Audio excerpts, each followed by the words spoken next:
Donc, nous sommes dans le cadre du grand rendez-vous de la ville sur la thématique l'économie locale. Donc, on va démarrer par cette conférence sur l'économie sociale et solidaire qui pose cette question. Est-ce qu'elle peut être créatrice d'activités et d'emplois à l'échelle d'une ville?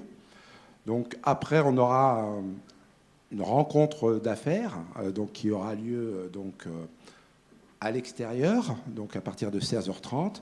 Et puis à partir de 18h, on sera rejoint par un réseau local d'entreprises avec l'aide d'Alizé, de la Chambre de commerce, pour terminer par la signature d'une charte de coopération étendue à 100 entreprises. Bien, alors on va avoir, je pense, un débat d'initiés. Je vais présenter les personnes qui sont autour de moi.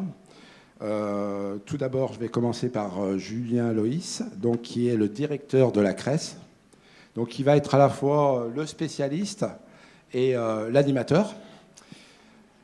Chambre régionale de l'économie sociale et solidaire. Ici se trouve Maurice Descaillaux, économiste, expert et agréé en économie sociale, qui revient aux sources, puisqu'il a fait ses études à Lyon. Nous avons des témoignages de l'entreprise d'insertion EGE, représentée par Delphine Perrat. Et puis les témoignages aussi de Simon Mirouz, directeur adjoint de Environalpes. Bien, je pense que nous avons... Alors, on a affaire à un débat d'initiés, mais je vais donner très rapidement le micro à Julien Loïs, qui va nous resituer et définir l'économie sociale et solidaire. Bon, merci. 1, 2, merci. Merci, monsieur Ben Mabrouk. Alors, pendant une dizaine de minutes, on va tous ensemble revenir un peu aux bases de ce qu'est l'économie sociale et solidaire, pour que nous puissions ensuite, on va le voir, avoir un regard de Maurice Descaillaux. Je le représenterai un petit peu plus longuement tout à l'heure, et puis de revenir sur le terrain avec des entreprises, des dirigeants qui vont nous expliquer concrètement ce que ça fonctionne. Le thème que nous avons, que nous avons ensemble choisi, tourne autour de la création d'emplois, la création d'activités. Donc ce sera notre fil rouge aussi tout au long de cette conférence. Alors, ça c'est fait. Voilà, les personnes sont là.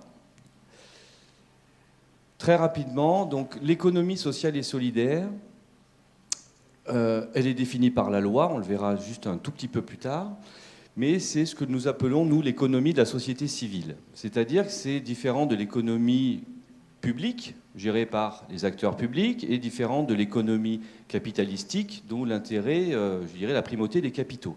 Donc nous avons cette société civile qui s'organise, des citoyens, des femmes, des hommes, qui depuis des décennies, voire plusieurs siècles, s'organisent pour répondre collectivement à des besoins individuels. On va le voir parce qu'on va voir justement quelques exemples. J'ouvre une toute petite parenthèse pour vous dire aussi que sur la table d'accueil, vous pourrez retrouver une étude simple sur l'économie sociale et solidaire sur le territoire de Vénissieux, ainsi que 36 exemples d'entreprises sociales et solidaires en région Auvergne-Rhône-Alpes. Ça vous permettra de pouvoir illustrer un peu mieux aussi et de comprendre que nous partons de besoins, systématiquement, des besoins des populations, besoins des territoires, et des gens entreprennent pour y répondre. Alors ils n'y répondent pas tout seuls, des partenariats sont tissés avec les acteurs publics en particulier. On va le voir aussi plus tard dans l'après-midi avec des acteurs classiques, de l'économie classique. Mais c'est une économie qu'on appelle souvent émergente, et pourtant elle est née il y a pas mal de temps, puisque la première fois qu'on a employé le terme économie sociale, c'était dans les années 1830. Donc révolution industrielle, vous imaginez, il fallait à un moment que les gens s'organisent, puisqu'il n'y avait pas, toute la protection sociale émanant de l'acteur public qu'on peut connaître actuellement. Et puis cette économie, elle évolue depuis tout au long des siècles, des décennies, en s'adaptant aux problématiques de notre société.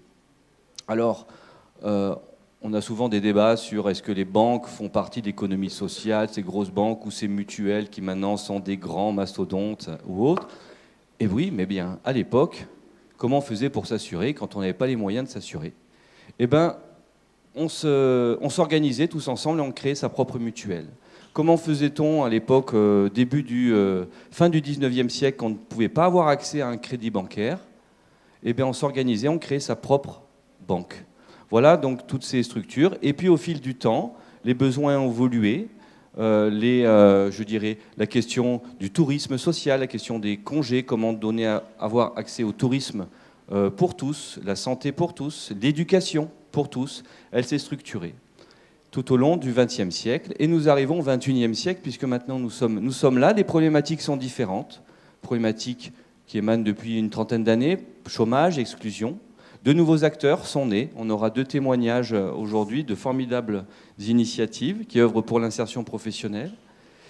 Les problématiques liées au logement, les problématiques liées au pouvoir d'achat, à tout ce que l'on veut. Et à chaque fois, l'économie sociale se crée en réponse aux problématiques économiques et sociales actuelles.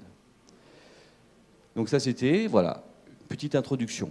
Donc, elle est enfin reconnue par la loi. Alors, vous avez toutes et tous sûrement entendu parler de 2014, la fameuse loi Hamon. Alors, je dis bien une des 2 lois Hamon, parce qu'il en a fait 2, mais celle sur l'économie sociale et solidaire. Pour moi, elle a une importance symbolique forte. C'est la première fois qu'en France, on légifère sur le fait qu'une entreprise peut avoir un but autre que le partage des bénéfices. Dans le Code civil, il est écrit qu'une société commerciale a pour but de faire bénéficier ses actionnaires des richesses produites par l'entreprise et des bénéfices qui en ressortent. Il a fallu attendre 2014 pour se dire qu'une entreprise peut avoir un but autre que celui-ci. Et ça, je peux vous dire que, enfin, alors c'est pour ça que ce n'est que le démarrage, le début. 4 principes qui régissent une entreprise sociale et solidaire, la loi qui le définit. La première, je vous l'ai dit, avoir un but autre que le partage des bénéfices. Donc il y a bien un projet derrière, un projet associatif, mutualiste, un projet collectif en tout cas. Il faut instaurer une gouvernance démocratique, donc on associe le plus possible les parties prenantes, les bénéficiaires, les salariés et autres, à la gouvernance de l'entreprise. On doit réinjecter plus de la moitié des bénéfices dans l'entreprise, donc ça veut dire que le but est toujours de pérenniser cette entreprise qui est collective, et ces bénéfices sont réinjectés dans ce que l'on appelle des réserves qui sont impartageables. C'est la loi, elle appartient au collectif, elle n'appartient pas aux adhérents, aux sociétaires, aux coopérateurs ou aux associés. Ça, c'est 4 principes.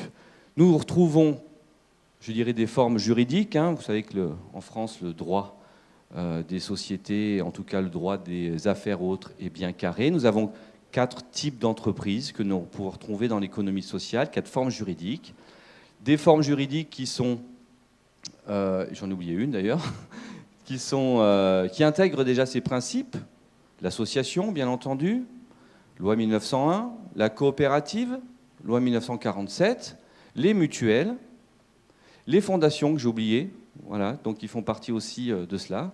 Et depuis la loi de 2014, toute société commerciale, quelle que soit sa forme juridique, si elle respecte les principes que je vous ai énoncés précédemment, plus si elle exerce une activité d'utilité sociale, peut, si elle le souhaite, se déclarer entreprise sociale et solidaire.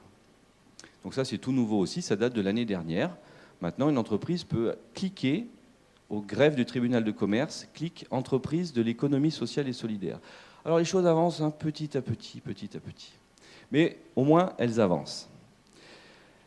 Alors on dit, un petit schéma qui vous permet de pouvoir vous rendre compte que l'économie sociale est présente au quotidien de tous les habitants, de toutes les communes françaises, puisque, je ne vais pas faire le détail, mais vous pouvez très bien effectivement faire appel à une association pour venir en appui à une personne âgée, vous fournir en électricité auprès d'une coopérative qui fournit l'électricité verte. Vous pouvez très bien faire appel à une entreprise d'insertion pour pouvoir faire de l'entretien d'espaces verts ou recycler, et on le verra, certains déchets, et assurer votre voiture dans une mutuelle, Voilà, je vous rappelle qu'une mutuelle, c'est une structure à but non lucratif. On oublie souvent, mais c'est la réalité. Voilà, vous pouvez très bien vous faire soigner dans un établissement mutualiste. C'est pareil, c'est du privé qu'on appelle non lucratif. Voilà, donc en France, il n'y a pas que le privé lucratif et le public.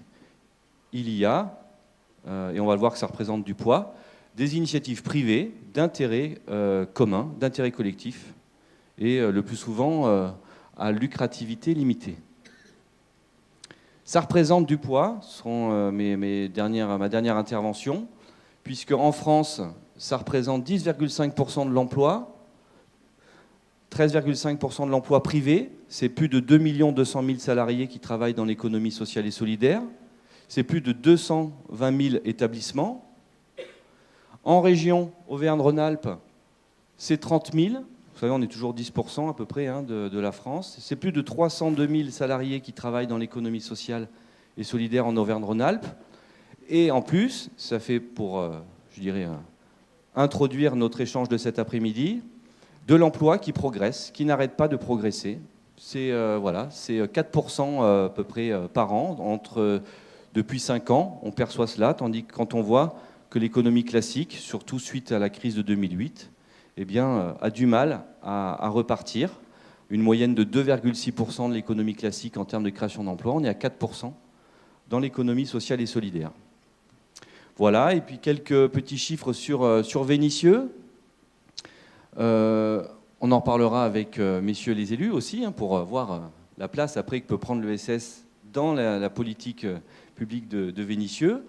2200 emplois, 133 entreprises, voilà. Une masse salariale quand même de 61 millions d'euros. C'est du chiffre, ce sont souvent, on va en parler je pense après, c'est du pouvoir d'achat qui reste sur les territoires. C'est réinvesti, c'est ce qu'on appelle de l'économie de proximité. Voilà. C'est circulaire, on introduira ça aussi.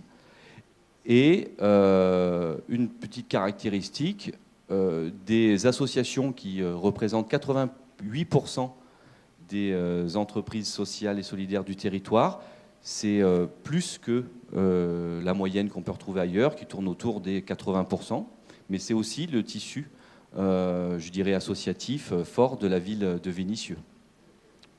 Voilà, donc en termes juste d'introduction, pendant quelques minutes, sur l'économie sociale et solidaire.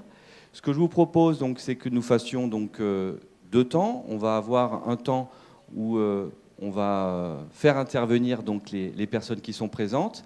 Notez bien vos questions, puisque nous prendrons à peu près une vingtaine de minutes après pour pouvoir échanger avec vous. Donc, la conférence sera conclue par Pierre-Alain Millet, qui est là. Ah, excusez-moi, j'en avais une encore, pardon. C'était pour que vous puissiez retrouver à peu près les secteurs d'activité les plus présents dans l'économie sociale sur la ville de Vénissieux. Vous retrouverez tout ça dans le petit document qui est à l'accueil, le petit 4 pages. De manière très classique, l'action sociale prédominante dans l'économie sociale. N'oubliez pas, réponse à des besoins de la population, donc automatiquement. Question santé, aide aux personnes âgées, dépendance et autres. Le sport, l'enseignement, les cultures, loisirs, voilà. Je vais passer la parole à Maurice Descaillots. Je lui disais tout à l'heure, je suis ravi de faire sa connaissance parce que ça fait un petit peu quelques temps que j'entends parler, que je parcours ses articles, et puis donc je suis content d'être là avec vous. Maurice Descaillots, Monsieur Benabrouk l'a dit, vous êtes économiste, agréé donc en économie sociale. Vous êtes aussi l'auteur de l'ouvrage Demain l'économie équitable, qui est là. Et on va vous poser la question, voilà. Nous voyons bien le contexte économique et social actuel depuis plusieurs années. On voit bien que, avec la crise en plus de 2008, que les choses ne s'améliorent pas, que nous arrivons peut-être au bout de souffle d'un modèle né de la révolution industrielle et autres qui continue à perdurer, puisque ce modèle ne répond pas aux aspirations forcément des personnes, ne répartit pas la richesse, crée plutôt de l'injustice. Cette économie sociale dont je viens vite de présenter là commence à émerger dans les consciences, dans les médias, auprès de nos élus et autres. J'ai envie de vous poser une question. Est-ce que cette économie sociale est bien une voie réelle vers une possible nouvelle vie économique? Monsieur Descaillaux? Bien, je vais essayer de répondre un petit peu aux questions qui sont posées. Est-ce que vous m'entendez? Oui. Je crois que c'est... Voilà. Ah oui, là, je crois que vous m'entendrez peut-être mieux. Bon. Alors, est-ce que l'économie sociale et solidaire est une voie réelle pour triompher des difficultés actuellement rencontrées? Alors, je dirais, potentiellement, oui. Mais je dirais, elle rencontre des obstacles qui sont très grands à préciser et que malheureusement, trop souvent, il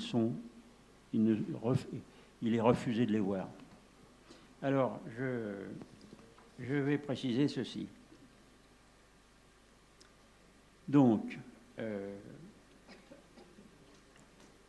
oui, les difficultés économiques et sociales actuellement affrontées dans le monde sont profondes et l'obstination des pouvoirs actuels à enfoncer la société dans les impasses du capitalisme trafiquant ne fait que rendre plus nécessaire la mise en place d'activités incarnant visiblement de nouvelles perspectives économiques, sociales, démocratiques, libératrices des populations et notamment du monde du travail. C'est pourquoi d'ailleurs je pense que cette initiative de la vie de Vélissieux est remarquablement bienvenue et mérite tous les soutiens et accords démocratiques requis. Et les propositions qui suivent souhaitent contribuer à l'affermir. Et pour ça, donc, elle se situe dans la perspective d'une vie économique élargissant ses pratiques démocratiques, solidaires, ses concertations clarifiantes, ses buts sociaux équitables et explicites, ces normes communes citoyennes rassemblant les partenaires, producteurs, usagers, acteurs sociaux, instances publiques démocratiques, accordant aux travailleurs la maîtrise créative de leurs moyens. Je précise, je dis bien la maîtrise créative de leurs moyens. Ça veut dire une chose. Premièrement, cette maîtrise, elle doit échapper, je crois, à la propriété privée des détenteurs de capitaux qui, en détenant cette propriété,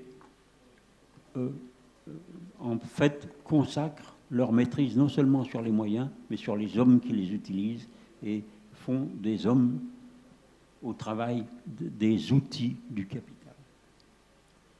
Mais ces moyens, ça ne veut pas dire, il y a, je pense, deux choses, deux façons de les voir, les moyens, la maîtrise des moyens, c'est qu'elle peut être le fait qu'effectivement des structures coopératives deviennent propriétaires des moyens au nom des travailleurs, sans que chaque travailleur devienne propriétaire de tel ou tel moyen. Mais il y a aussi, je pense, cette maîtrise peut être assurée par des structures communes, démocratiquement gérées par des instances sociales qui assurent que cette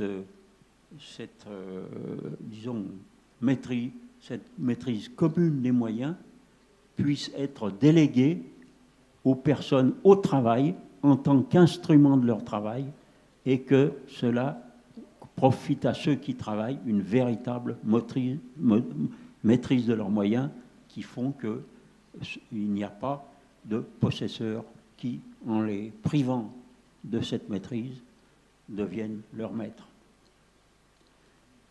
Donc, voilà. Donc,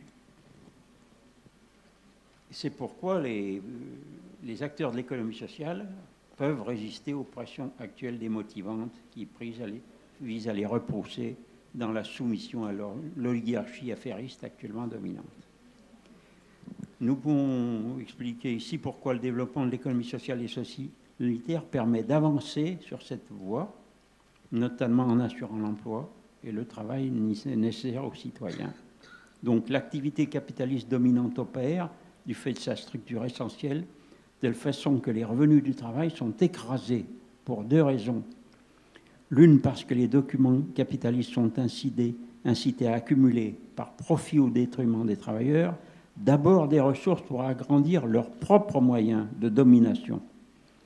L'autre, parce que leur propre concurrence, celle qu'ils pratiquent mutuellement entre eux, les conduit à l'écrasement des prix courants, des revenus du travail, des ressources publiques, et ainsi de la demande elle-même, additionnant ainsi les impasses.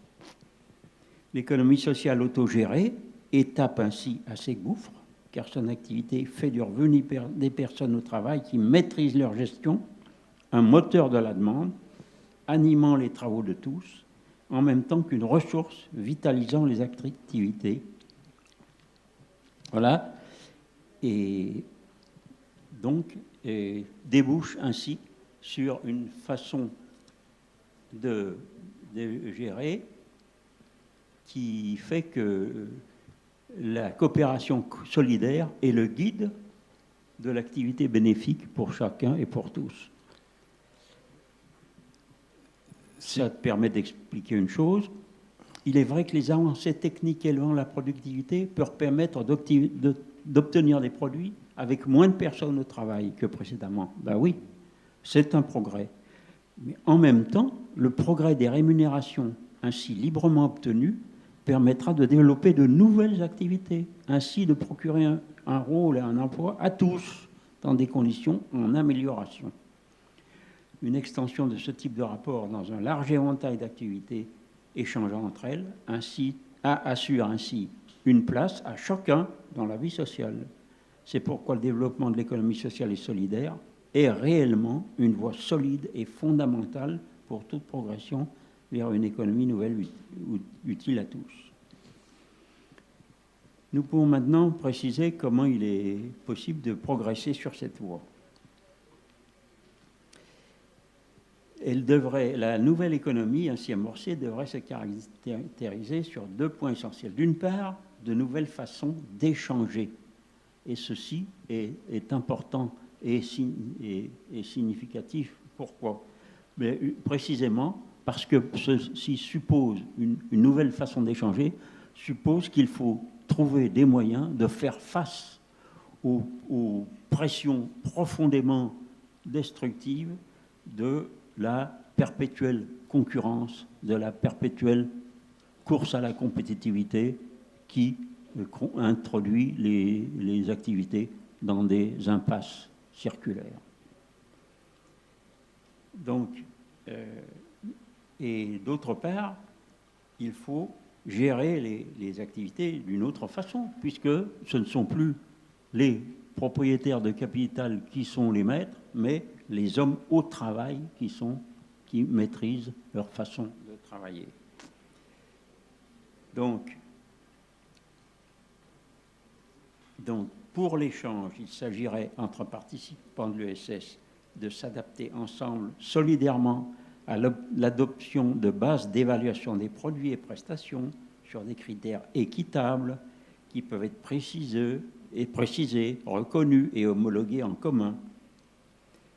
Ainsi serait définie d'une part l'évaluation des produits et prestations, services, assurant la viabilité des activités selon leurs coûts, et d'autre part l'équité des rémunérations, assurant au travail des revenus adaptés aux besoins normaux des personnes et justes selon les résultats obtenus.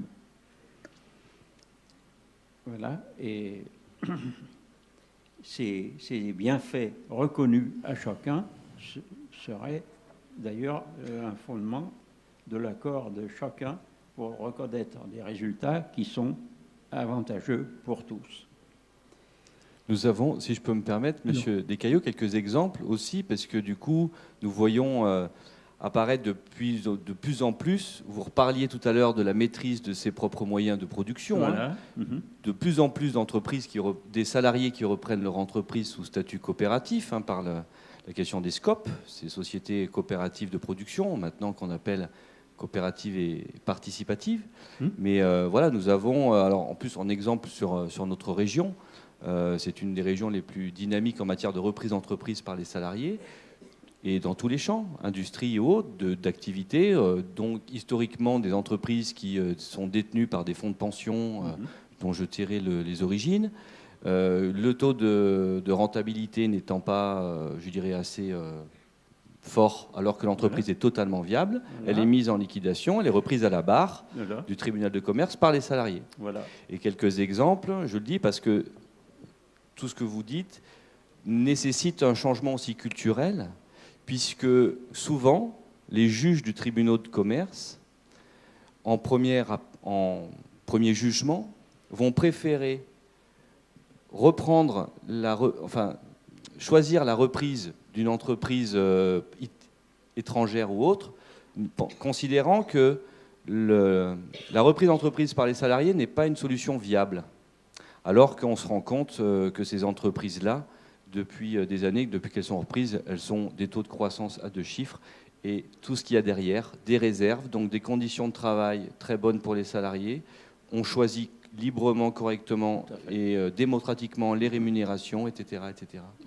Et un deuxième exemple que je voulais aussi vous dire, qui est aussi propre à notre région très dynamique, c'est la question de coopération avec les pôles territoriaux de coopération économique. Où justement les entreprises d'un même territoire, à force de se tirer dans les pattes, se rendent compte que ça ne marche pas, et vont plutôt décider de coopérer entre elles et créer de l'activité ensemble, même si jusqu'à maintenant elles étaient concurrentes.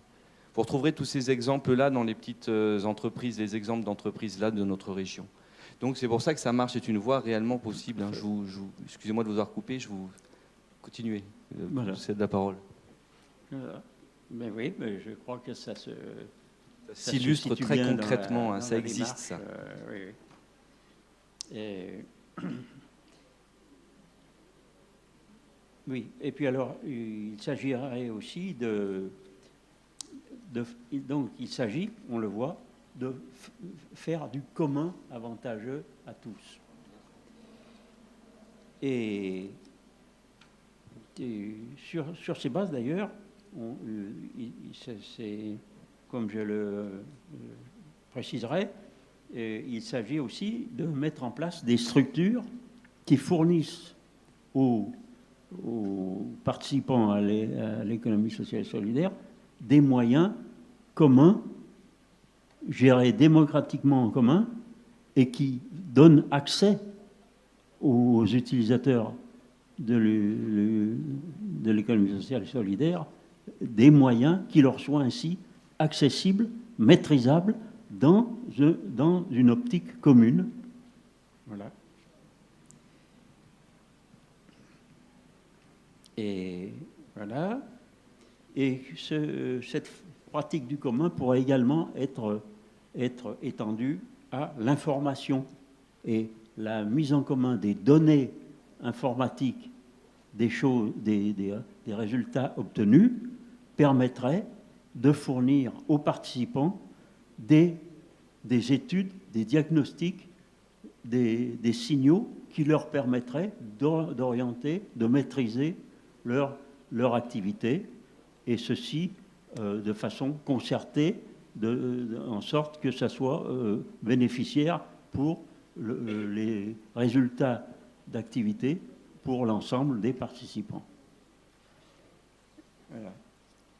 Un des aspects qui pourrait aussi être développé, c'est la promotion de circuits directs entre partenaires de l'activité, qui serait autre chose que les milieux, les moyens et les circuits dominants de commerce affairiste, et qui pourrait permettre que les participants trouvent directement par l'échange entre eux le bénéfice mutuel d'échanges équitables formulés entre eux. Et alors, après, vous pouvez intervenir si vous souhaitez. Je vous laisserai la alors, parole. il est possible de préciser ce que peuvent être des indices équitables des activités, et puis ceci peut également être étendu à la gestion des activités. Ainsi, par exemple, une gestion équitable peut permettre d'obtenir une valorisation équitable des différentes réalisations, prestations, fonctions, favorables aux producteurs, aux usagers, aux citoyens, basée sur des paramètres significatifs acceptés en commun, s'écartant des injustices pratiquées sous la pression des contraintes concurrentielles dominantes. Et puis la rémunération équitable des différentes fonctions, à la fois juste pour la rémunération des résultats perceptible et rassurante pour la vie professionnelle de chacun. On va juste passer la parole à M. Ben Mabrouk, si vous le souhaitez. Une réaction? Ça marche? Non, juste, vous avez évoqué effectivement avant peut-être de donner la parole à nos deux témoignages, les coopératives. Qu'est-ce qu'il existe sur la région des structures qui aident justement les salariés à reprendre leur entreprise, à monter des coopératives? Et deuxième question, qu'en est-il au niveau du financement? Voilà, donc on n'est plus dans un financement, on va dire, personnel. Est-ce qu'il y a des difficultés au niveau bancaire pour pouvoir soulever des financements? Ça aussi, j'ai quelques idées là-dessus. Effectivement, je crois que ce serait vrai que de telles activités auraient avantage à être appuyées sur de nouvelles pratiques de financement. Et dans ce but, des accords de partenariat pourraient être recherchés avec des organismes de financement à vocation clairement sociale. Un tel accord pourrait comporter, par exemple, des dispositions telles que des bases de contribution des utilisateurs aux ressources de financement définies démocratiquement, écartées de l'affairisme lucratif, tenant compte des capacités de chaque participant à les alimenter. Des fonds de ressources définis par concertation, mais leur dévolution ne relevant plus des organismes de financement eux-mêmes, mais pourrait être déléguée aux représentants sociaux des utilisateurs en vue d'objectifs sociaux. Et la reconnaissance de la capacité, en présence des moyens nécessaires, du recours des travailleurs de la RSS à l'autofinancement à la fois équitable et efficient pour répondre aux besoins sociaux tout en maintenant l'équité de la gestion dans les cas où ceci leur est accessible. Je vais devoir vous couper un peu la parole, monsieur Descaillots, parce que je vous inviterai à rebondir sur tous les témoignages aussi, tout le monde bien sûr participe, pour répondre aussi sur les outils qui existent. Il y a l'Union régionale des SCOP, dont un des gros services, c'est de pouvoir accompagner les salariés qui veulent reprendre leur entreprise. Et nous avons en région, en plus, le premier fonds qui a été créé, qui s'appelle Transméa, qui est une société une société financière qui permet à des salariés de pouvoir bénéficier de prêts pour pouvoir reprendre leur entreprise. Et là-dessus, je rebondis sur ce que disait aussi M. Descaillots. Le mouvement coopératif, c'est vraiment organiser lui-même. Et chaque coopérative abonde une partie de son chiffre d'affaires pour un fonds qui est dédié aussi à la création de nouvelles coopératives. Exactement. Et là-dessus, c'est adossé après à des...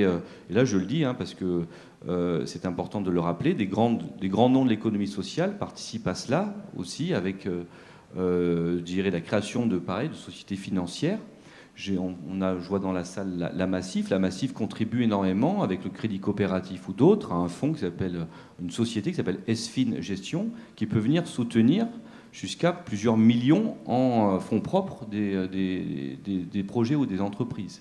Avec, et là on est plutôt sur du 15 ans ou autre, vous voyez, c'est du capital latent. Monsieur Millet. Oui, je voulais intervenir quand même en disant, finalement on décrit comme ça un monde qui semble un peu idéal, On a l'impression même que tous les dispositifs existent. Donc j'avais quand même envie de me tourner vers les deux acteurs de terrain, parce que j'ai quand même un peu le sentiment que ça ne doit pas être si facile que ça quand même. Ah ben, j'ai jamais dit Donc, que c'était facile. Non, mais la description finalement de comment ça pourrait fonctionner, et puis les exemples de ce qui existe me fait poser la question, j'imagine peut-être dans le public, donc peut-être vous pourriez, peut-être à partir de votre témoignage, nous évoquer aussi les difficultés quand même.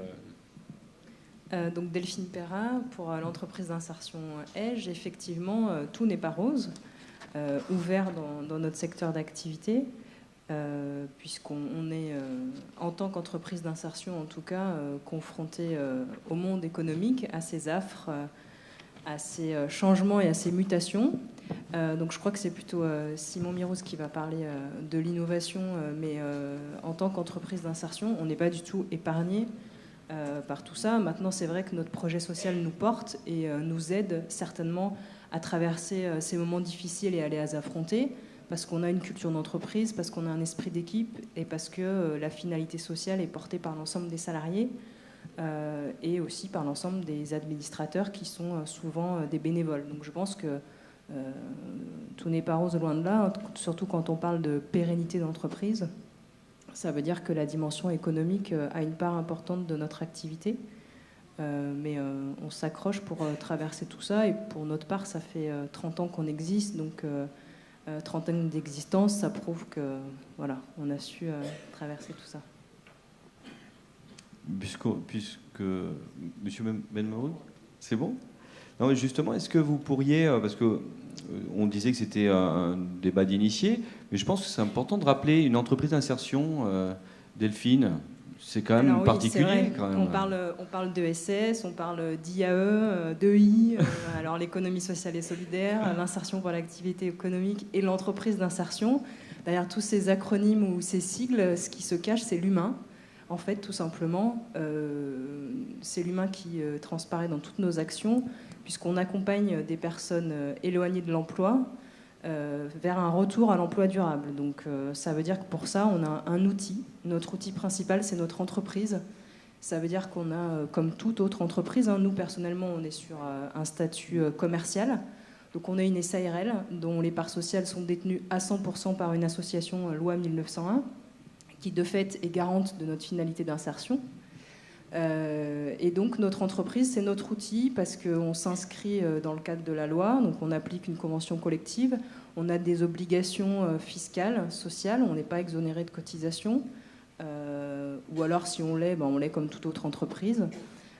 Et puis on a des impératifs à respecter, des impératifs de production, des impératifs de délai et de qualité pour pouvoir satisfaire nos clients et les conserver. Donc l'objectif économique, il est prégnant dans notre entreprise, mais cet objectif économique et notre activité, elle est tournée au service des salariés en insertion que nous accompagnons.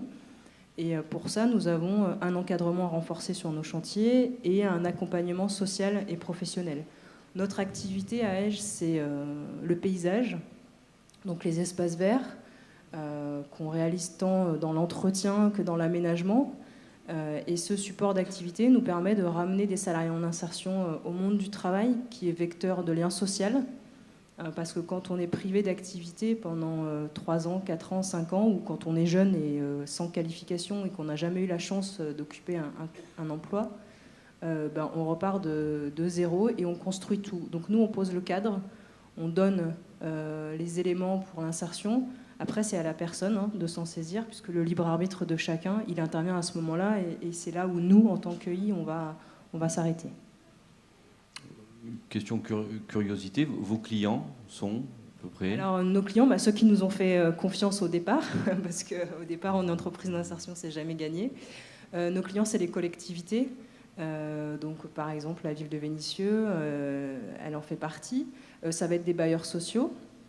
Ça va être aussi des entreprises privées, des particuliers, des régies immobilières. Enfin voilà, au fil du temps, on a pu diversifier notre activité. Mais il y a 30 ans, quand EDGE a été créé, c'est vrai que ça partait d'un constat et d'une réflexion d'acteurs locaux qui étaient des élus de Vénissieux, qui étaient des acteurs socio-économiques, qui étaient des enseignants, des éducateurs, des bailleurs sociaux et aussi des chefs d'entreprise qui se sont dit mais là il y a quelque chose à faire. Donc ça, on parle de 30 ans, c'est la création de l'association, donc en 1984, au moment où les premiers incidents ont pu naître dans ce qu'on appelait déjà à l'époque les banlieues.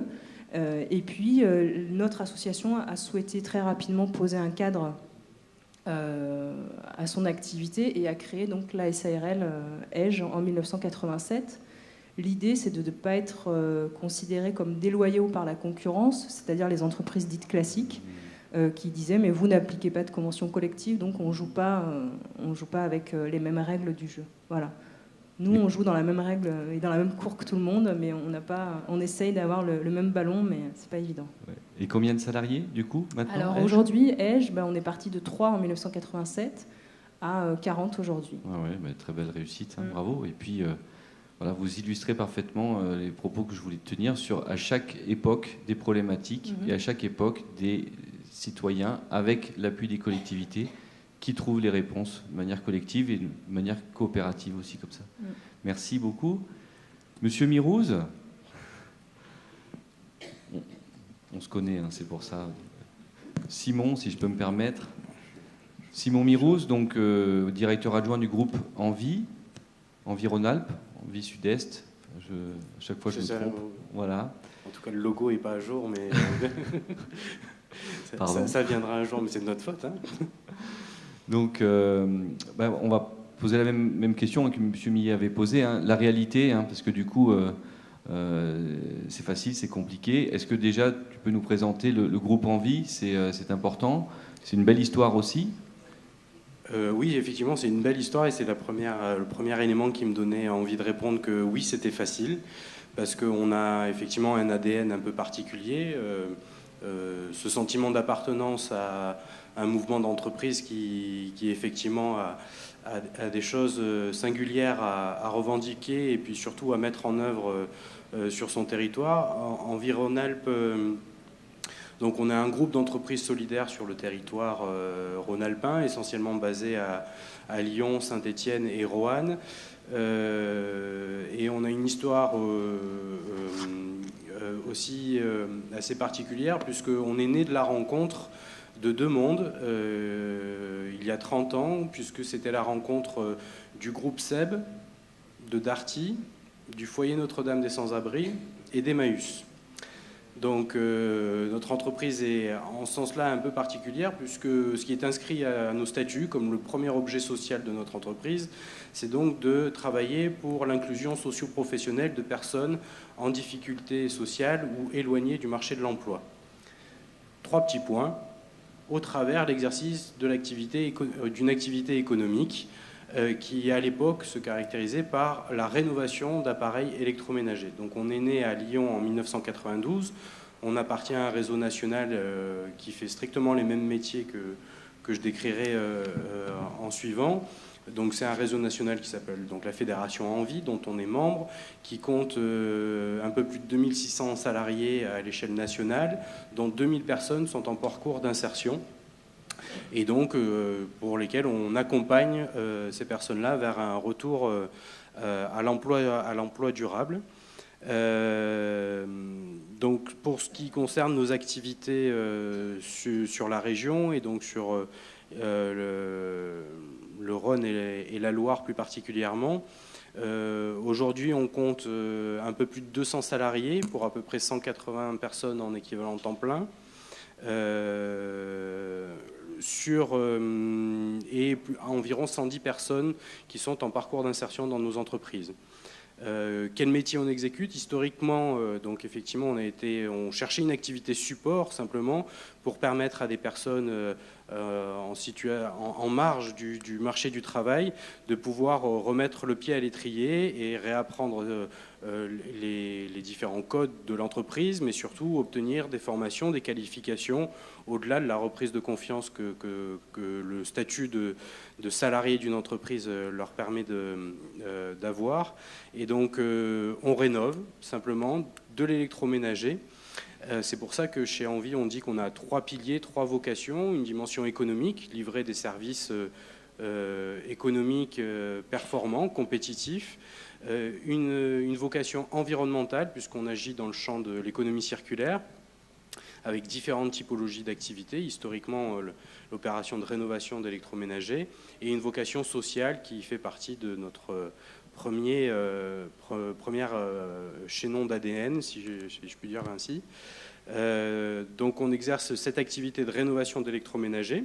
Donc on récupère ce qui est pour vous parfois vos épaves, vos reliquats de déménagement, ce genre de choses, donc pour les remettre dans un atelier qui les remet intégralement à neuf.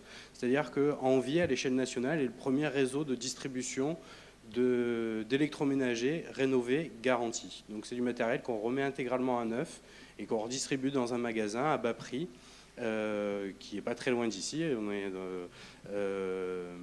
en redescendant l'avenue Berthelot, la route de Vienne, un magasin effectivement où on vend tout type d'électroménager. Donc on rénove à peu près sur Lyon. Pour vous donner un ordre de grandeur, ça occupe un atelier de 1000 m², une vingtaine de salariés qui rénove quotidiennement. On dit que pour s'amuser des fois qu'on fait du remade in France, puisqu'avec ces principes d'économie circulaire, effectivement, on recrée des métiers de main-d'œuvre industrielle là où les machines initialement ont été produites bien loin de chez nous. Donc voilà, vous vous retrouvez avec un matériel électroménager. Donc historiquement, on a réalisé ces métiers-là. Puis étant sur ces marchés de l'environnement qui sont devenus de plus en plus réglementés, on s'est diversifié au fur et à mesure sur les métiers industriels de la collecte et du traitement des déchets d'équipements électriques et électroniques, ce qu'on appelle les D3E. Donc on est très heureux de vous dire que quel que soit le type d'équipement électrique et électronique dont vous vous débarrassiez, que ce soit en déchetterie ou que vous remettiez dans votre magasin de grande distribution parce qu'il est en panne, vous a-t-on dit, et irréparable ou réellement défectueux, ce sont les salariés et notre entreprise qui collectons, massifions et traitons ou envoyons vers des centres de traitement adaptés dans des filières de recyclage pour que tout cela soit démantelé et recyclé dans les respects de différentes règles environnementales et que donc du coup ces matières premières redeviennent des matières premières dites secondaires. Donc là, ce sont des activités industrielles beaucoup plus lourdes qui nous a amené à créer d'autres filiales qui emploient à l'heure actuelle la plupart de nos collaborateurs. Donc c'est des métiers de la logistique, du traitement, de la massification, de la traçabilité. Je me permets de te couper. Merci. On crée des filiales. Donc, quand on crée des filiales dans l'économie sociale et solidaire ou comme un groupe Envie, c'est comment ? Ce sont comment ces filiales ? Parce que c'est toujours intéressant. Ça, c'est les questions pièges de Julien.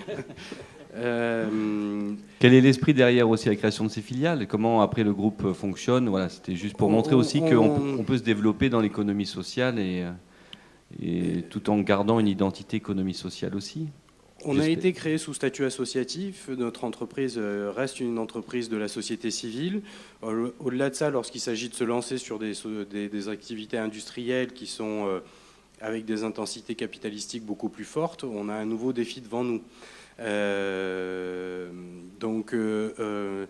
Il s'est agi de construire des entreprises sous statut d'entreprise solidaire d'utilité sociale. Donc ce sont des sociétés commerciales classiques, mais dont les statuts garantissent la finalité sociale de l'entreprise. Donc c'est possible, hein. C'est pour ça que je pense. C'est possible. Voilà, donc on a trouvé des alliés de poids. C'est ce qui fait de la facilité aussi, parce que contrairement à ce qu'on pourrait penser, pour le développement de l'économie sociale, y compris dans ces logiques d'investissement, moi, ce que j'appelle du capital patient ou du capital philanthropique, c'est-à-dire des capitaux avec des objectifs de faible taux de rendement, avec des objectifs de sortie à long terme, c'est-à-dire ce qui fait une économie durable, il en existe. Et il y en a même, il y en a même plus qu'il n'en faut. Oui. Voilà. Elle n'est pas utilisée. Charge à nous de monter des projets. Quand je dis économiquement viable, ça ne veut pas dire d'un point de vue ultra rentable en termes de performance. Ça veut dire économiquement viable, puisque l'intégralité de nos bénéfices sont réinvestis dans le projet social de notre entreprise. Donc là-dessus, rien ne change, mais effectivement, il y a de nouvelles capacités de développement. Là, actuellement, effectivement, on est sur des rythmes de croissance assez importants. On atteindra probablement les 12 millions d'euros de budget pour l'année prochaine. Monsieur Millet, vous voulez intervenir ? Oui, je m'excuse de revenir sur les difficultés, mais moi j'ai un souvenir, en plus sur le secteur. Tout le monde à Lyon connaît l'ancien site Brandt, dans le 7e. Et j'ai un souvenir d'avoir écouté le responsable de la SCOP espagnole Fagor expliquer pourquoi il décidait de fermer le site de Lyon. Et il disait clairement, je ferme le site de Lyon pour sauver l'emploi espagnol. Et c'était donc un syndicaliste, c'est le responsable de la SCOP. Mondragone, hein, je crois, oui. Comment ? Mondragone, hein, c'était la coopérative, oui. Je ne sais plus son nom, oui. Ouais.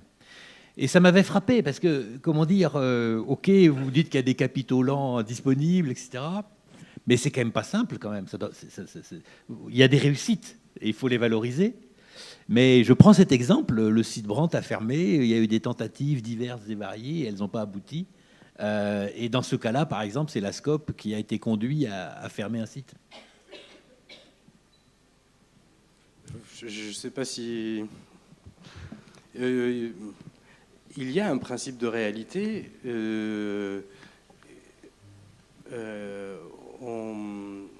Nous sommes des entreprises de droit privé, on évolue malgré tout dans une économie de marché.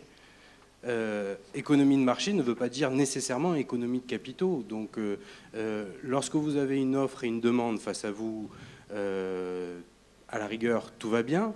Lorsque cette demande n'est plus là en face, effectivement, on trouve certaines limites.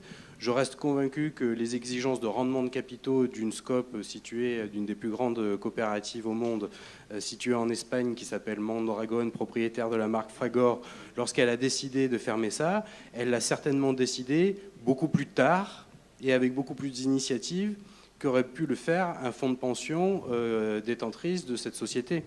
Donc... je veux bien croire, enfin, pour avoir étudié les systèmes de gouvernance de Mondragón, je veux bien croire que c'est été fait avec un tout autre regard qu'aurait pu le faire le seul spectre de recherche de rendement des capitaux, quoi. Oh bah, bien sûr, monsieur Descaillots, allez-y. Le micro, prenez le micro.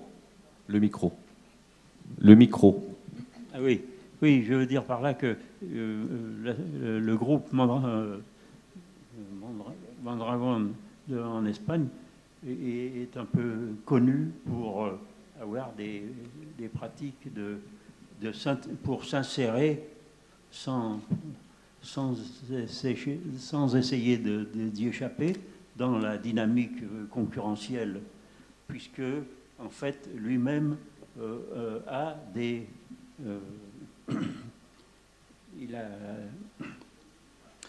Il a ouvert à l'étranger des petites entreprises qui font des choses à bas prix pour son compte. Hein. Donc, il fait que lui-même, disons, joue la compétitivité traditionnelle pleinement. Donc, c'est pas très étonnant de sa part d'avoir pris une telle décision. Mais je pense que, justement, un des points, comme je crois que cet exemple le montre, c'est que pour progresser, pour aller mieux que cela, eh ben, il faut prendre des dispositions de solidarité qui permettent, disons, de se donner les moyens communs de résister à ce genre de pression qui est destructive, et comme on le voit ici une fois de plus. Voilà. Delphine. Merci. En fait, je pense que les entreprises de l'économie sociale et solidaire ne fonctionnent pas entre elles. On n'est pas un petit réseau entre nous caché dans un coin. On évolue dans un monde économique avec, qui bouge beaucoup, qui est mutant. On a des impératifs. En tant qu'entreprise d'insertion, on relève aussi de l'État pour notre agrément. Donc ça veut dire qu'il y a des notions politiques économique et on travaille avec de l'humain. Donc tout ça, ça fait des plaques mouvantes dans lesquelles on essaye de ne pas s'ensabler. Mais néanmoins, ce qui fait qu'on arrive à résister et à se développer, c'est un ancrage territorial fort, solide, c'est des remises en question permanentes, c'est notre capacité aussi, parce qu'on a conscience de tout ça, à se transformer, à innover, à travailler entre nous, donc ça veut dire aussi à s'allier, à créer des alliances et à mutualiser certaines choses au profit de nos salariés en insertion. Donc évidemment qu'on est confronté à cet environnement comme une entreprise dite classique, mais peut-être que nos capacités sont supérieures, en tout cas dans notre manière de réfléchir et de se remettre en question chaque année, même si ça, malheureusement, parfois, ça échoue et des entreprises ferment tous les jours, même des entreprises de l'économie sociale et solidaire. Merci. Alors, on fait la parole. Vous voulez, Monsieur Millet, conclure à la fin, après ? Ouais. Je vous remercie. Puis, on a un adage dans l'économie sociale. On dit souvent que les entreprises de l'économie sociale ne sont pas des entreprises comme les autres, mais comme les autres, ce sont des entreprises. Voilà. Donc, effectivement, elles peuvent subir les difficiles et dures lois du marché. Nous avons une quinzaine de minutes avec vous. Donc, voilà, vous avez aussi la parole de votre côté. Peut-être qu'on peut faire passer un micro, quelque chose, pour que les personnes puissent poser des questions.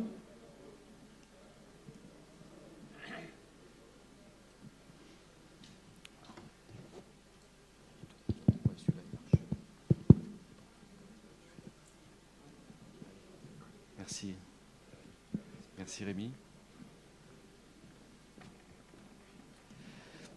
Allez, moi j'ai assez posé de questions. À vous. Bonjour Mathieu Soulard d'Envie. J'ai observé dans les bureaux d'Envie une forme de schizophrénie, puisque travaillant dans l'insertion, tous les bons éléments qui sont proches de l'emploi, on a envie de les remettre dans des circuits classiques, sorties positives, durables, etc. Et en même temps, ça veut dire, en interne, on se prive quelque part des meilleurs éléments, donc pour faire tourner la boutique, c'est compliqué.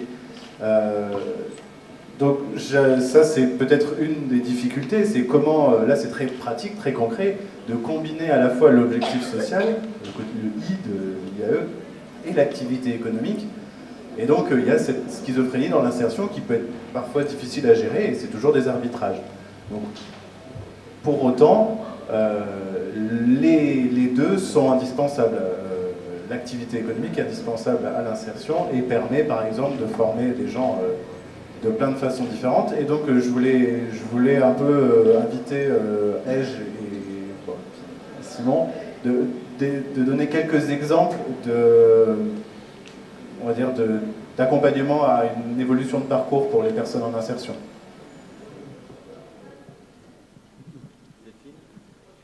Alors c'est vrai que c'est toujours compliqué pour nos encadrants, puisque c'est eux qui encadrent les salariés pour nous sur les chantiers, de leur dire voilà, il est super opérationnel, enfin, mais demain, il s'en va.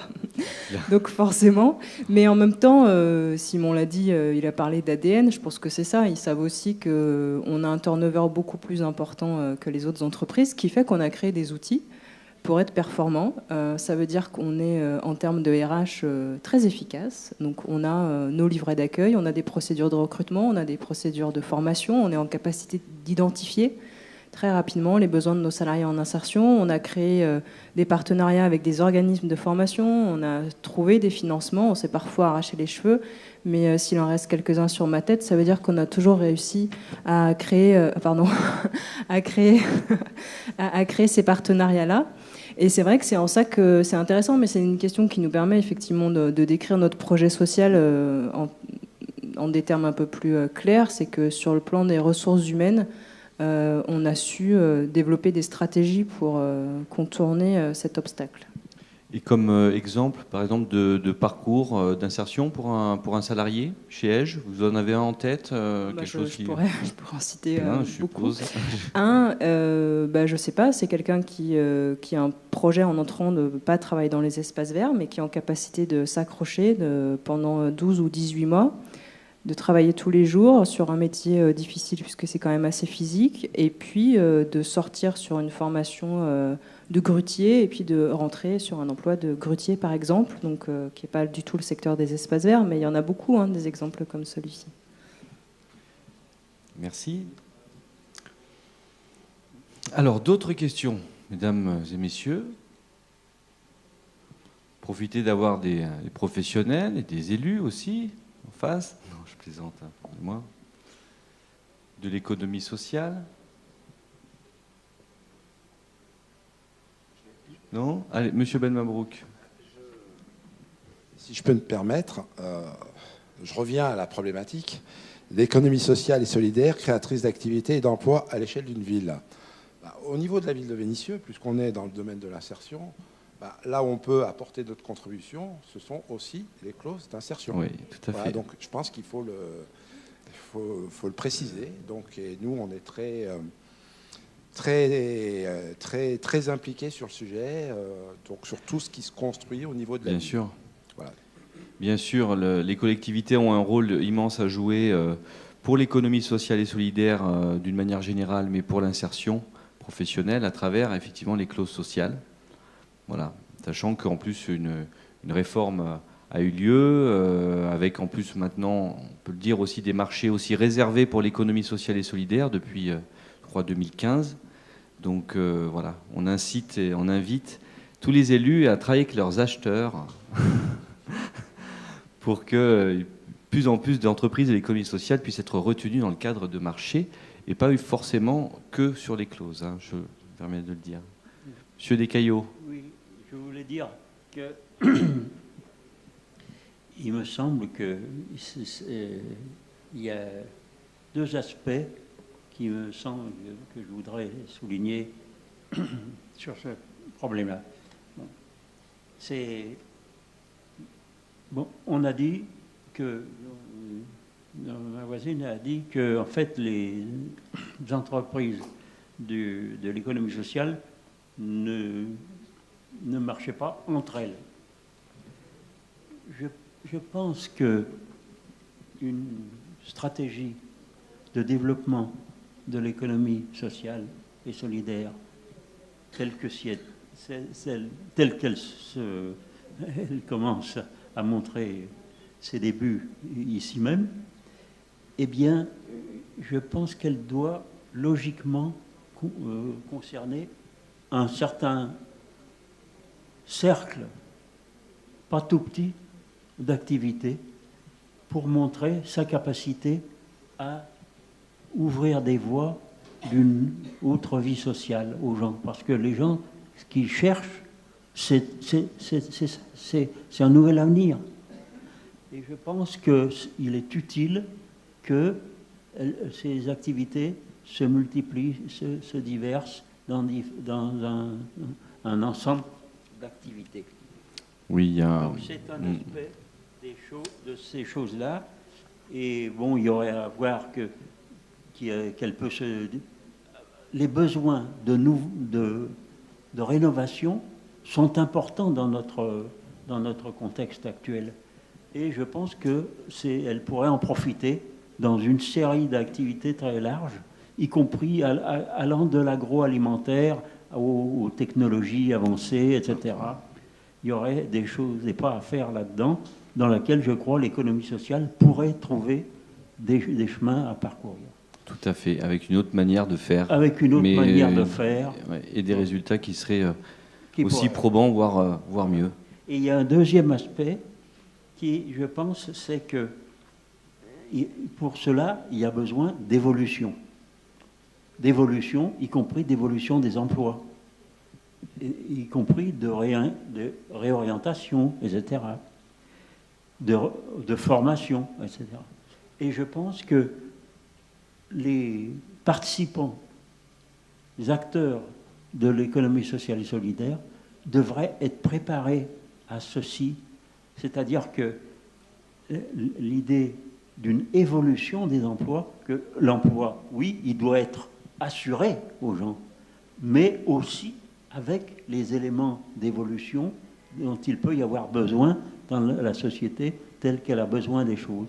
et que ceci, ça pourrait être fait non pas d'une façon autoritaire et psychologiquement dévastatrice comme celle qui a été évoquée qui est ici chez les gens, mais au contraire d'une façon démocratique, concertée et dans l'échange mutuel. Et je crois que ça pourrait être fait d'une façon telle que les personnes qui agissent dans l'économie sociale pourraient en être renforcées. Voilà, disons, les deux aspects que je voulais souligner à ce propos-là, sans rappeler le reste qui est les choses en commun nécessaires de mettre en ensemble pour faire face aux dominations destructives telles qu'on les rencontre dans la compétitivité universelle, etc. etc. Pardon. Il y a peut-être d'autres questions, mais du coup, ça me donne envie de rebondir pour. C'était peut-être le cœur un peu de la question et revenir à dire effectivement comment on crée de l'emploi. Tout à l'heure, je disais un peu trivialement comme ça, de dire on est dans une économie de marché malgré tout. Celle-ci, on peut pas la contester. A priori, comme ça, c'est pas l'économie de marché qu'on remet en question, c'est plus effectivement l'économie des capitaux qui amène à un questionnement sur un changement de paradigme. Donc, certes, c'est une chose, je ne rentre pas dans ce débat, mais comment on crée des emplois dans le champ de l'économie sociale et solidaire? Il y a pour moi deux critères qui sont très différents. Le premier, c'est que toute activité de l'économie sociale, que ce soit l'action sociale qui est lourdement représentée sur tous les territoires, mais en particulier ça s'illustre sur le territoire de Vénissieux, ou que ce soit dans le champ de l'économie circulaire ou dans le champ de l'insertion par activité économique, c'est qu'on part de besoins socio-économiques émergents. Lorsqu'on monte une scope de menuisier, ce sont des menuisiers qui ont envie d'exercer leur métier. Lorsqu'on Seb Darty et Emmaüs se rencontrent, ils se rencontrent sur des besoins socio-économiques de créer de l'emploi et de préserver une ressource qui sont les machines qui ont été cassées dans les transports logistiques. Lorsque probablement Edge a pu se créer, je ne connais pas l'histoire exacte, il y a eu une rencontre entre une volonté politique de créer de l'emploi localement, etc., et une part de la société civile qui a décidé de se mobiliser pour créer un métier support favorisant l'insertion de personnes sur un territoire. Donc ça, c'est la première des choses. Effectivement, on crée une activité non pas avec un but simplement marchand, de répondre à une demande solvable. D'ailleurs, peut-être que parfois, on se lance corps et âme dans des demandes qui ne sont pas très solvables. Mais du coup, ce qui amène à quoi? C'est de dire, c'est à trouver des nouveaux ressorts pour viabiliser une filière. Et dans ce genre de situation, soit on est dans une situation de compétitivité et donc de mise en concurrence accrue, et c'est comme ça que se structure la quasi-totalité des filières, soit dans des logiques de coopération. Et c'était le deuxième élément que je voulais citer, c'est que ce qu'on a un petit peu au cœur de nos entreprises et qui nous permet de nous comporter différemment et d'aller recréer des chaînes de valeur ajoutée là où parfois il est très difficile de les créer dans un schéma classique où les marges des clients sous-traitants, etc., s'empilent les unes sur les autres, c'est qu'effectivement on va aller construire des solutions dans des logiques de coopération naturellement bien souvent ancrées sur nos territoires et qui allient des logiques publiques, des logiques privées, des logiques associatives ou caritatives.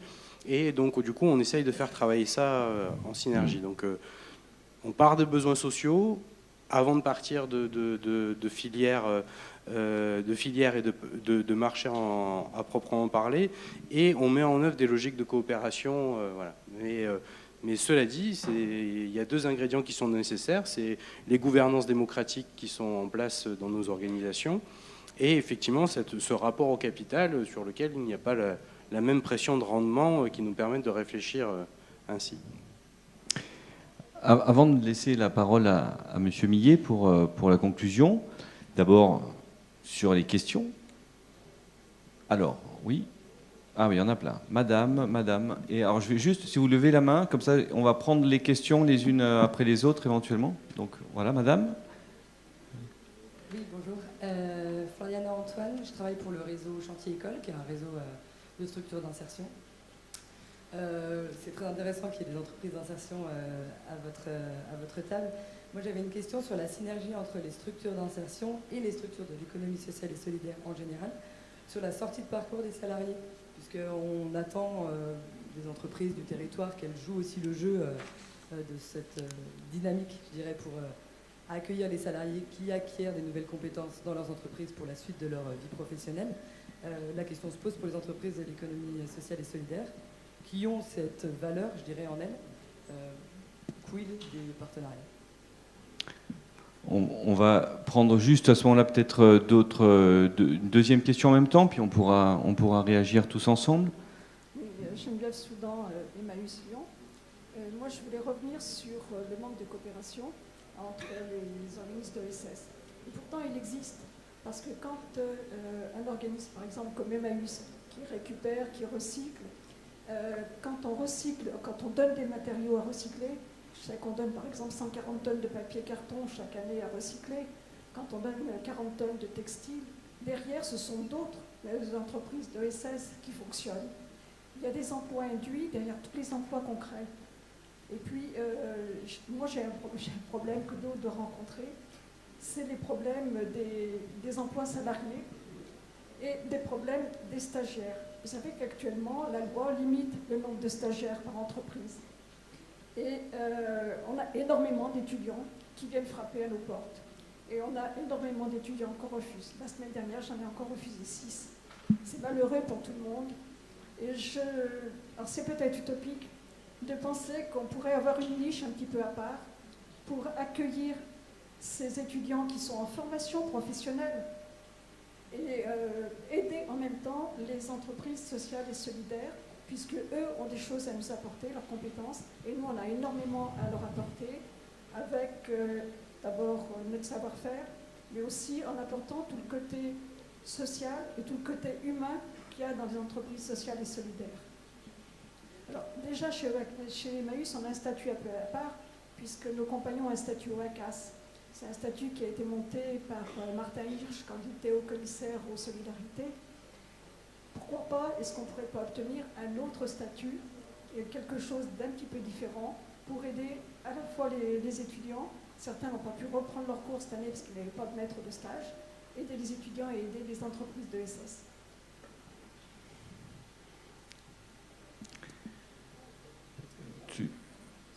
Est-ce qu'il y a une autre personne ou oui, allez, une troisième, une dernière, comme ça après on répond en bloc. Bonjour, je suis Rodrigue Yaogoubi de l'association Janus France, une association locale qui essaie de travailler sur le développement d'une mobilité à vélo durable sur le territoire des Vicieux et sur quelques communes voisines. La question concernerait du coup la continuité de ce que dit Madame Soudan. Est-ce que les entreprises de l'économie sociale et solidaire n'auraient pas encore un peu plus d'exonération fiscale, par exemple, puisque vous l'avez dit au début, une entreprise de l'économie sociale et solidaire n'est pas une entreprise qui est là pour faire du profit ou qui est là pour répartir les bénéfices.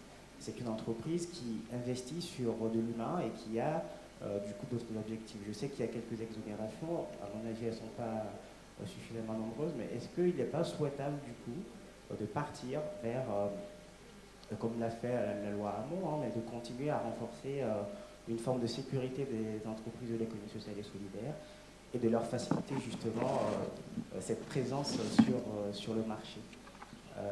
Première question. Et la deuxième question, très rapidement, est-ce que les entreprises classiques aujourd'hui, dans le cadre de leur responsabilité sociétale, sont efficientes ou peuvent aider un peu plus les entreprises de l'économie sociale et solidaire à parfois lever des fonds pour mener à bien leurs projets? Très bien, merci. Ça fait pas mal de questions. Alors, la première sur, de toute façon, les coopérations qu'il peut y avoir entre l'IAE et le reste de l'économie sociale.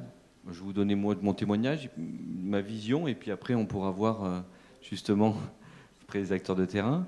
Pour moi, il y a énormément à faire. Pour moi, c'est nouveau. C'est-à-dire que l'économie sociale et solidaire, le gros travail qui lui reste, c'est de la coopération entre elles. Voilà. C'est son salut. Si à un moment elle ne fait pas bloc, elle ne fait pas force entre, et elle ne s'organise pas à travailler avec, ses propres acteurs, on va vers la banalisation. Et c'est ce que le risque, ce soit dilué dans la RSE. Donc on en reviendra après. Donc du coup, ça marche sur des territoires, en fait. Ça marche à l'échelle micro. Si on prend l'exemple le plus classique qu'on peut avoir sur des structures d'insertion qui travaillent sur l'aide à domicile ou l'aide aux personnes âgées, on a des associations, je dirais, d'aide à domicile qui recrutent, qui font appel. Bref, ça marche à l'échelle de la coopération territoriale. Il n'y a pas encore de grandes conventions cadres, etc. Mais de toute façon, on sait que ça, ce sont souvent des vœux pieux. Par contre, on travaille en ce sens. En tout cas, nous, la CRES, avait dans une commission insertion, à décloisonner l'IAE avec le reste. Mais c'est long, hein. C'est long parce qu'il y a encore du chemin à faire sur l'image que peut avoir l'IAE auprès même des entreprises sociales et solidaires. Hein. C'est pas l'accord de récréation. Est-ce que vous avez des témoignages là-dessus en termes de sortie de coopération avec des entreprises de l'économie sociale? Le constat est le même. C'est-à-dire qu'on a un travail à mener pour plus coopérer, effectivement.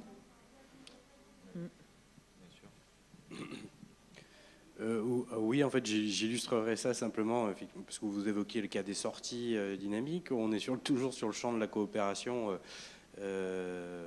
Du coup, ça m'invite un peu à parler d'un dispositif qu'on a créé avec Age Environnement, d'autres entreprises dont j'ai aperçu quelques dirigeants dans la salle, qui s'appelle Repère Métropole, où c'est un dispositif mutualisé de placement et d'aide au retour à l'emploi pour les salariés qui ont effectué un parcours dans nos entreprises.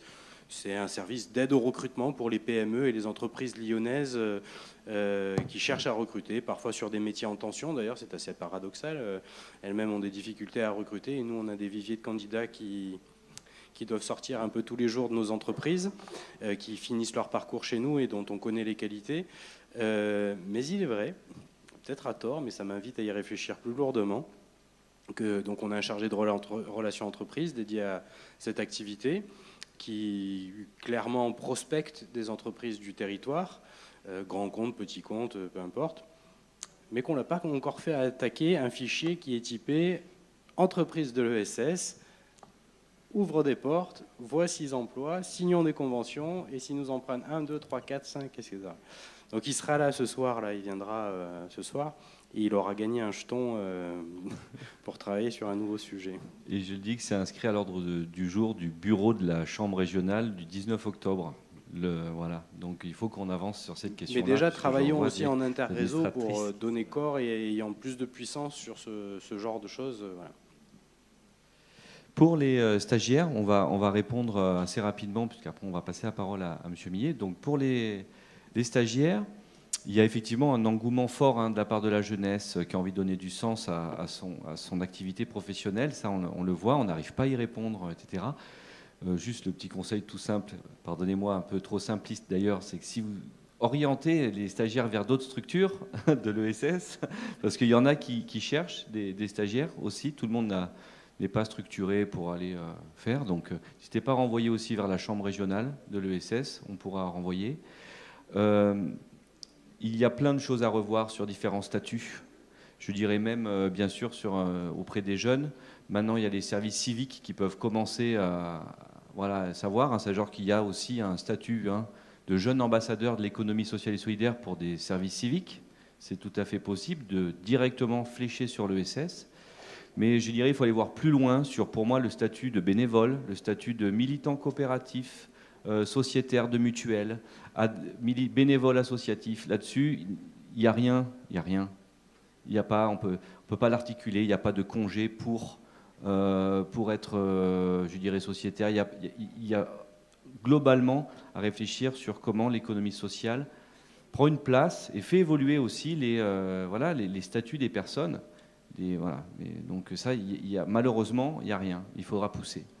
Et RSE, est-ce que vous travaillez, vous, dans le cadre de politique RSE, avec des grandes entreprises, parce que vous êtes une entreprise dite responsable Delphine, Simon? Oui, ça commence. Effectivement, on commence à travailler avec des grands comptes, puisqu'on remplit les 3 piliers. On est sur l'emploi, sur l'environnement et sur l'économie. Donc nous, sur les métiers typiquement espace vert, avec le zéro phyto, la gestion différenciée, oui, on commence à travailler dans le cadre de cette politique. On commence. Je veux dire, tant nous-mêmes que savoir valoriser ça, puisque effectivement il faut se doter d'outils qui permettent eux-mêmes de mesurer l'impact social, environnemental qu'on génère. Et en même temps, eux aussi. Voilà. Et ce sera mon mot de la fin. Sur cette question-là, nous, on peut vraiment voir une évolution, c'est-à-dire que la RSE maintenant n'est plus forcément rattachée dans les grandes entreprises à la direction du marketing. C'est vraiment quelque chose à part entière, et on peut retrouver, et on retrouve, nous, tous les contacts que l'on a, parce qu'on est beaucoup démarchés au niveau de la CRES par des entreprises qui veulent travailler avec des entreprises sociales et solidaires, on voit des personnes vraiment engagées. Voilà, ce sont donc ça bouge vraiment au niveau de la RSE, à, je dirais, nous, de nous organiser pour pouvoir répondre à ces demandes. Je passe la parole à Monsieur Millet. Je vous remercie pour toutes vos questions. J'en profite pour remercier une nouvelle fois la ville de Vénissieux pour l'organisation de cette conférence, les intervenants qui ont bien voulu se mobiliser, tous les participants également qui sont là. Merci beaucoup. Monsieur Millet, alors juste, j'introduis vos propos, mais la ville de Vénissieux est déjà quand même engagée, contrat de ville, clause sociale, agenda 21. Et j'ai envie de vous poser, quelle est la suite, Monsieur Millet ? L'agenda 21, c'était ma conclusion. Allons-y. Mais avant l'agenda 21, moi, je voudrais reprendre la question comment créer de l'emploi ? Parce que c'est quand même une question qui taraude notre société, qui taraude des gens. Et j'ai envie un peu de dire, OK, l'économie sociale et solidaire, les statistiques nous disent, elle se développe, et elle est plus créatrice d'emplois que l'autre économie. Donc finalement, il n'y a qu'à continuer. Et demain, dans un certain temps, l'ESS sera dominante, et elle aura tellement créé d'emplois qu'on n'aura plus de problème. Puis je me dis, non, c'est pas si simple. Alors vous l'avez dit, non, les entreprises de l'économie sociale et solidaire sont dans une économie de marché. Elles font donc face à une situation qui peut se transformer parfois brutalement, les mettre en cause. Alors elles doivent s'adapter, bien sûr, comme les autres d'ailleurs. Et ça renvoie quand même une question, effectivement, si l'économie de marché est dominante et finalement se déploie sans règles, sans contraintes, sans limites, personne ne pourra résister. Quand Uber arrive sur un segment d'activité, en quelques années, tout est transformé. Donc c'est quand même une question. Alors vous avez dit tout à l'heure, Monsieur Lebrouz, c'est un autre débat, l'économie de marché. De toute façon, on est forcément dedans. Oui, mais enfin, on peut être dans une économie de marché avec un plan. On peut avoir des éléments de structure, des éléments qui donnent des repères, des éléments d'investissement public forts, majeurs, dans les infrastructures, et qui créent un contexte économique qui n'est pas que l'économie de marché. Donc pour moi, c'est quand même un aspect de ce point de vue-là. Je crois qu'il faut dire que l'économie sociale et solidaire est un vrai enjeu. Je vais y revenir pourquoi, personnellement, j'ai souhaité qu'elle soit plus marquée dans notre agenda 21 et qu'on ait ce débat. Mais je crois qu'il faut dire aussi qu'elle ne peut, à elle seule, résoudre le problème de l'économie. C'est un débat, il y a des gens qui disent un peu, en quelque sorte, l'économie sociale et solidaire est porteuse d'une autre économie, une économie équitable, nous dit Maurice de Caillot. Et puis il y a des gens qui disent l'économie sociale et solidaire n'est qu'une forme d'économie parmi d'autres, dans une diversité de formes économiques. Voilà, moi je pense qu'il faut la situer dans un contexte où la question générale de l'économie a besoin aussi d'autres éléments, de plans. Donc ça renvoie à un débat très politique sur le rôle de l'État, par exemple. Mais cela dit, ce qui m'intéresse, moi, et ce qui me frappe, c'est que la question de l'emploi, je le disais, taraude nos sociétés, notre ville, les populations, et avec quand même une difficulté à se dire qu'on y peut quelque chose. Et ce qui m'intéresse, moi, dans la manière dont vous avez présenté, d'ailleurs, l'histoire de l'économie sociale et solidaire, c'est-à-dire qu'il y a des moments où, pour faire face à un besoin, pour répondre à une situation, il y a des acteurs qui se mobilisent et qui créent quelque chose. Et ça m'intéresse fortement, parce que ça renvoie à un débat qui a été très actuel il y a un an. Hein. Alors, vous avez cité l'auteur de la loi qui définit l'ESS. Donc la loi Hamon, qui lors des débats présidentiels a tenu un discours en disant finalement, oui, mais l'emploi, il n'y en a plus assez, et il n'y en aura plus assez demain. Donc il faut trouver d'autres réponses. Et c'est quand même une sacrée question, parce que si on part des besoins, et si on se dit à quoi on fait face, de quoi on a besoin aujourd'hui dans notre ville par exemple, mais les besoins ils sont immenses. Si on réfléchit en termes de nombre de logements nécessaires, d'accompagnement sur la réhabilitation thermique, si on pense sur les enjeux de l'alimentation, du développement de circuits courts, si on pense sur les dimensions culturelles, éducatives, où là, il y a la puissance publique qui agit, mais où les besoins potentiellement, les besoins de formation, d'apprentissage, ils sont immenses.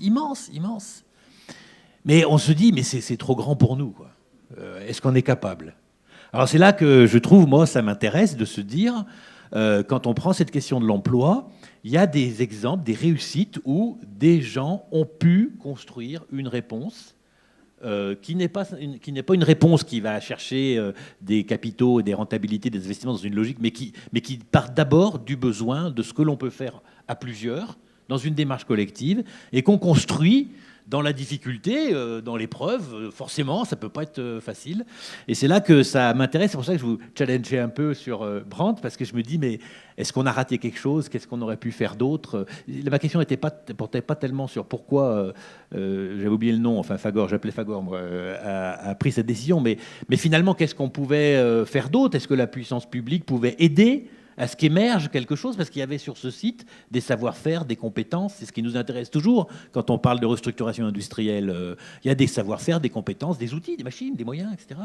Qu'est-ce qu'on peut faire avec pour répondre à des besoins? Et c'est là que ça m'interpelle, moi, et que je me dis, il y a tout un débat à avoir. Et donc, pour conclure le débat, finalement, est-ce que l'économie sociale et solidaire peut permettre aux Vénitiens, pour ce qui nous intéresse, mais aux gens en général, aux acteurs, de prendre en main la question de comment l'économie répond aux besoins et comment elle crée des activités, des emplois pour répondre aux besoins, et comment finalement on trouve un modèle économique et donc un modèle de financement qui ne dépend pas des exigences de l'économie mondialisée telle qu'elle est aujourd'hui. Moi, ça me motive. Et je me dis, voilà, il faut qu'on fasse plus d'expériences. Et c'est pour ça, j'arrive à ma conclusion prévue, c'est à l'agenda 21. C'est pour ça qu'on a travaillé un agenda 21 qui est un renouvellement de l'agenda existant, qui est à la fois dans la continuité, mais aussi dans un effort pour des initiatives nouvelles. Alors, je le dis un mot dans la continuité, parce qu'on avait déjà fait beaucoup de choses sur l'énergie, la biodiversité, qu'on continue, mais dans lequel on veut prendre les questions environnementales, de manière générale, en prenant vraiment leur dimension économique et sociale. C'est en posant la question pour les gens, pour les habitants, comment ça se traduit en termes économiques et sociaux, et donc entre autres en termes d'emploi. Parce que je suis convaincu que sinon les bons gestes environnementaux, c'est aussi un facteur de fracture. Parce qu'entre ceux qui peuvent se permettre le bon geste et ceux qui ont trop de préoccupations sociales, c'est un peu simpliste de le dire comme ça, mais quand même, il y a une part de vérité.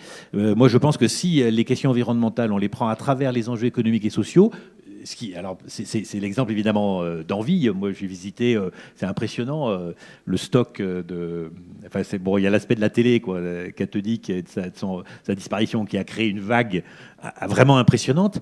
Mais c'est quand même un vrai enjeu d'être capable, effectivement, de se dire, dans la manière dont on gère nos biens, dont on gère nos équipements, dans lequel effectivement on se dit mais non, c'est pas parce que je l'ai depuis 2 ans qu'il est forcément vieux, et comment on peut faire collectivement pour apporter une meilleure réponse aux besoins, parce qu'on est capable de faire durer, de réparer, de recycler, de réinventer les choses.